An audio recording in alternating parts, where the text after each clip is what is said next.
A gente se vê por aqui. Assista agora os...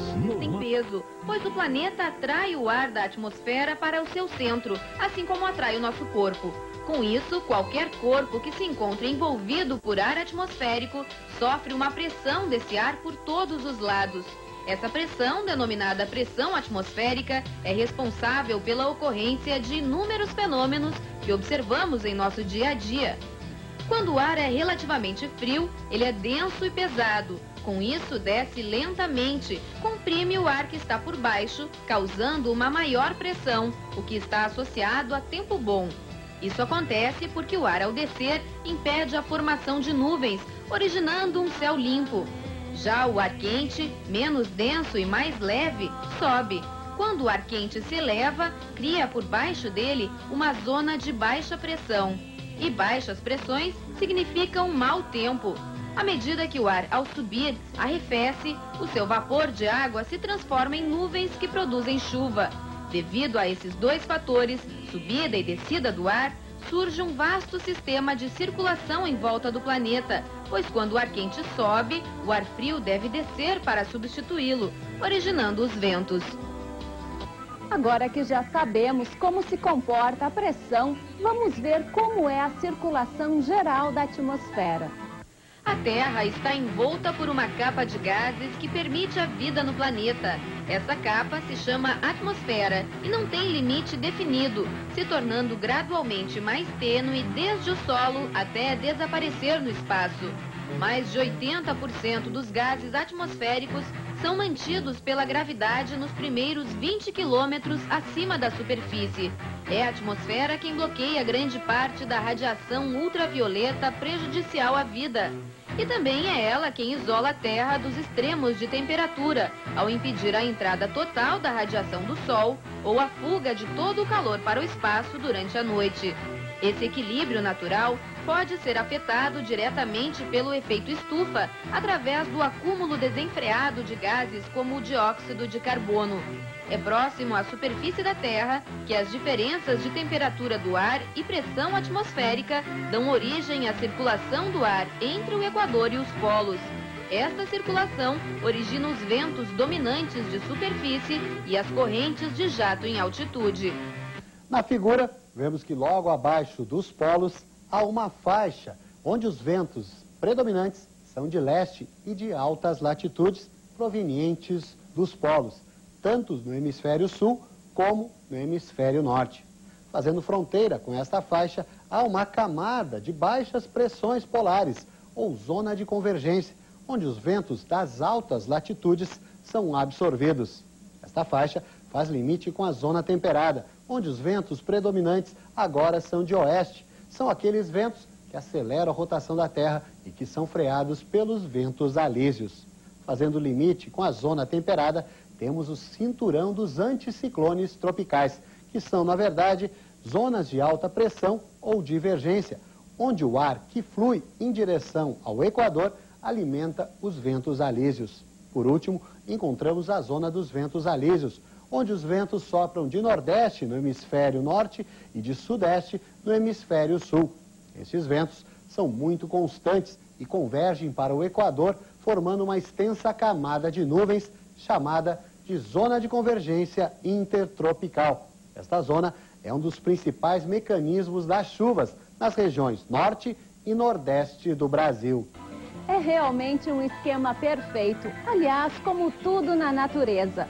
E falando em natureza, é para lá que vamos voltar agora. Veja as características do vento.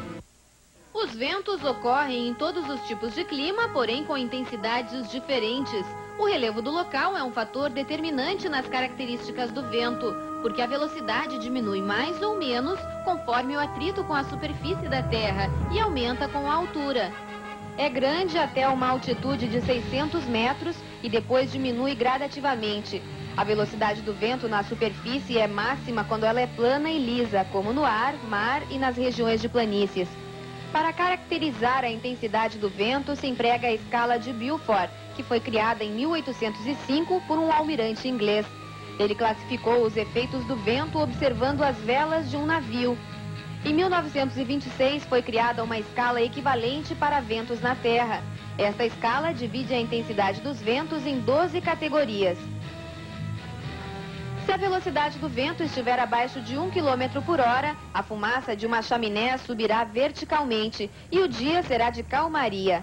Entre 1 e 5 km por hora, ocorrerá uma leve aragem que em dias muito quentes trazem alívio.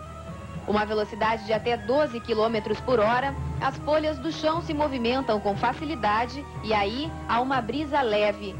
Entre 13 e 20 km por hora, os ventos são considerados suaves, podendo movimentar folhas e pequenos galhos de árvores. Ventos moderados compreendem velocidades entre 21 e 29 km por hora, e nessas ocasiões o vento levanta poeira e papéis soltos. Vento fresco compreende velocidades entre 30 e 39 km por hora, agitam arbustos e formam ondas nas águas dos rios e lagos. Velocidade entre 40 e 50 km por hora é considerado um vento de intensidade forte, capaz de movimentar grandes galhos de árvores e dificultar o uso de guarda-chuvas. Entre 51 e 61 km por hora, temos ventos fortíssimos. Fica difícil andar contra o vento. As grandes árvores se agitam muito. Ventos entre 62 e 87 km por hora são considerados temporais e podem arrancar galhos de árvores, provocar danos em edifícios, arrancar telhas das casas.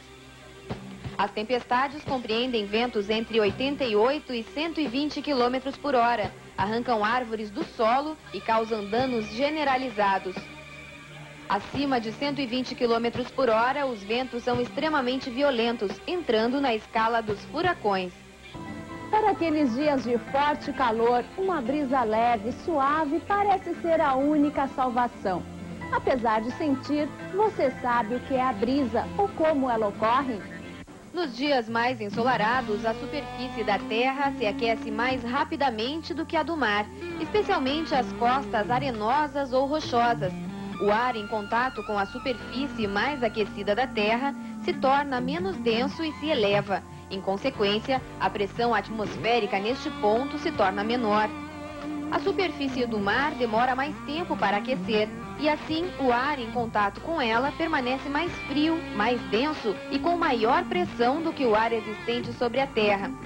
Desta forma, se estabelece um desequilíbrio de pressão entre o mar e a Terra e aparece um fluxo de ar que irá se deslocar da área de alta pressão sobre o mar para a área de baixa pressão sobre a Terra. Surge então, cerca de 3 horas após o nascer do sol, o vento de superfície, que sopra do mar para a terra durante o dia e que é conhecido como brisa marítima e deve persistir até mais ou menos o pôr do sol. Já a brisa terrestre é provocada pelo efeito inverso da brisa marítima. Quando o sol se põe, a terra perde calor muito mais rapidamente do que a água. Assim, com a terra mais fria, o ar sobre ela se torna mais denso e a pressão sobe. Na superfície do mar, a pressão está mais baixa, pois agora ele está mais quente e o ar em seu contato fica menos denso.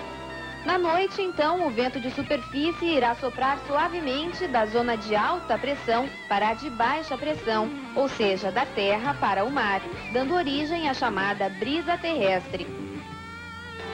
Aqui no Brasil, cada uma das regiões possui características climáticas bem diferentes. Por isso, os ventos também se comportam de uma forma distinta. Acompanhe as informações com o meteorologista Flávio Varoni. Uma massa de ar quente do Atlântico predomina no centro-sul do Brasil praticamente no ano inteiro, determinando ventos de nordeste em toda a região sudeste, sul e centro-oeste. Esse sistema se afasta para o mar durante o verão e com a passagem das frentes frias ocorre uma virada nos ventos, que passam do quadrante norte para o quadrante sul. Depois, a tendência é de que retornem para nordeste outra vez. A intensidade do vento depende dos sistemas, mas de uma forma geral, eles são fracos quando sopram de nordeste e fortes quando sopram de sudoeste e também sudeste. Na região nordeste, os ventos alísios em altitude também definem ventos de nordeste em superfície, mas de outubro a março, quando a zona de convergência intertropical se aproxima da costa do Brasil, eles tendem a soprar de leste com maior intensidade. Na região norte, a massa equatorial continental define a circulação com ventos de leste a nordeste no Pará e no Tocantins durante a maior parte do ano, e ventos de norte e noroeste na parte oeste da região. Nas cidades, os ventos são bastante complexos e até difíceis de descrever. Cada rua tem seu próprio vento, porque depende da orientação topográfica e das obstruções nela existentes. Mas e no campo, como será a influência dos ventos? O Tempo da Gente procurou um especialista no assunto. Confira. Como tudo na vida, a atuação do vento tem seus prós e contras. E na agricultura não é diferente. Assim como ele pode ser benéfico, em alguns momentos se torna um problema. O vento em si, brisa, vento moderado, cumpre uma função muito importante do ponto de vista ecológico, como disseminador de sementes, como polinizador, embora também seja um disseminador de moléstias fúngicas, moléstias bacterianas. Tá? Bem, outros benefícios que nós podemos acrescentar seria a ação que o vento tem como removedor, tanto de calor como de matéria, gases, poeiras, por exemplo, reduzindo índices de poluição. Na vegetação e culturas de interesse agrícola, a renovação do ar no interior de uma cultura pode remover excesso de umidade, pode remover excesso de calor, inclusive, tá? Embora, sendo um removedor de calor, ele possa aumentar o estresse por frio, tanto para plantas como para animais. Se os ventos mais fracos, como a brisa, por exemplo, já provocam alterações, imagine quando a velocidade é bem maior. O vento sempre é temido, tá? Tanto pela sua ação mecânica, né, ventos fortes, vendavais, furacões, que, embora raros, eles são muito temidos, causam quebra de plantas, acamamento em culturas de interesse agrícola, causa danos a benfeitorias rurais, galpões, casas, instalações de um modo geral, como também a ação fisiológica do vento. Ele, como removedor de calor, como removedor de matéria, ele aumenta a transpiração, portanto, ele aumenta o estresse por desidratação em épocas de estiagem, por exemplo. Ele vai aumentar a demanda evaporativa atmosférica, ele vai causar maior dano por desidratação. Como também em regiões frias no inverno, né, ele removendo calor, ele aumenta o estresse por baixa temperatura. Em algumas regiões, ele pode ser também um agente de erosão. No litoral, em regiões de solos muito arenosos, ele pode causar erosão eólica. Que os ventos podem causar danos à agricultura, já sabemos. Mas o importante é saber que mesmo sem poder controlar a sua força, é possível minimizar os estragos por ele provocados. Muita gente já utiliza há séculos métodos de controle de ventos vendavais, seja para proteger moradia, seja para proteger plantações. O uso de quebra-ventos, por exemplo, quebra-ventos são fileiras de árvores que são colocadas a montante do vento, reduzem sensivelmente a velocidade do vento, protegem as culturas, né? Tanto grandes pastagens e lavouras, como também pequenas áreas, pomares, hortas, né? E como também benfeitorias, evitando tombamento. Em nível de pequena escala, podem ser utilizadas culturas protegidas. Uso de estufas, uso de túneis plásticos, por exemplo, né, na produção hortícola. Isso aí está sendo muito incrementado.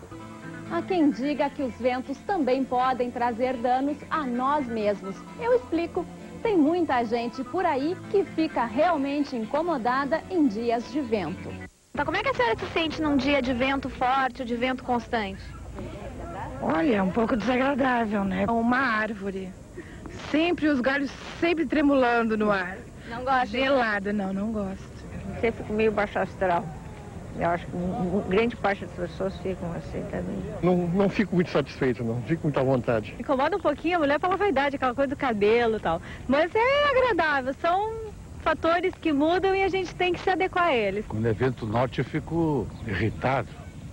Vento norte, aquele vento quente. A pessoa que não tem menos possibilidade sente mais o clima, né? Fica um pouco chato, né? Um pouco exposto, assim, né? Pra sair na rua, né? Com vento, né? Incomoda um pouquinho? Incomoda um pouquinho, sim. Péssimo. Eu odeio vento.